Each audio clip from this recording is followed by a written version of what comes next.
एक बार एक व्यक्ति को रास्ते में यमराज मिल जाते हैं। वो व्यक्ति उन्हें पहचान नहीं पाया।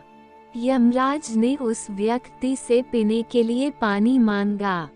उस व्यक्ति ने बिना कुछ सोचे और बिना एक भी क्षण गंवाए यमराज को पानी पिला दिया। पानी पीने के बाद यमराज ने उस व्यक्ति को बता दिया कि वो उसके प्राण लेने के लिए आए है, किंतु उस व्यक्ति ने यमराज की प्यास बुझाई है, इसलिए वो उन्हें अपनी किस्मत बदलने का एक मौका देते हैं। इतना बोलने के बाद यमराज ने उस व्यक्ति के हाथ में एक डायरी दे दी और उस व्यक्ति से कहा कि तुम्हारे पास 10 मिनट का समय है। इस डायरी में तुम जो भी लिखोगे वही सच में हो जाएगा, लेकिन ध्यान रखना कि तुम्हारे पास केवल 10 मिनट ही है। उस व्यक्ति ने डायरी खोलकर देखा कि पहले ही पेज पर लिखा था कि उसके दोस्त को लॉटरी निकलने वाली है और वो करोड़पति बनने वाला है। वो व्यक्ति ने वहां लिख दिया कि उसके दोस्त को लॉटरी ना निकले। अगले पेज पर लिखा था कि उसका एक रिश्तेदार चुनाव जीतकर मंत्री बनने वाला है। उसने वहां पर लिख दिया कि उसका रिश्तेदार चुनाव हार जाए।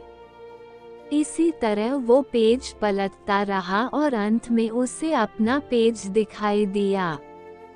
जैसे ही उसने कुछ लिखने के लिए अपना पेन उठाया कि यमराज ने उस व्यक्ति के हाथ में से डायरी वापस ले ली और कहा कि वत्स, तुम्हारे 10 मिनट अब खत्म हो गए हैं। अब कुछ भी नहीं हो सकता है। यमराज ने कहा कि तुमने अपना पूरा समय दूसरों का बुरा करने में व्यतीत कर दिया और अपने आप को ही खतरे में डाल दिया।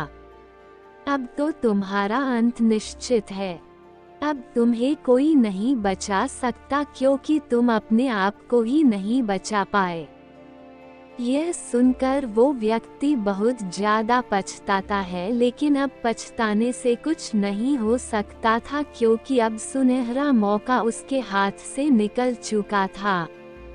मोरल: अगर भगवान ने आपको कोई शक्ति दी है तो कभी किसी का बुरा न सोचे और न ही किसी का बुरा करे।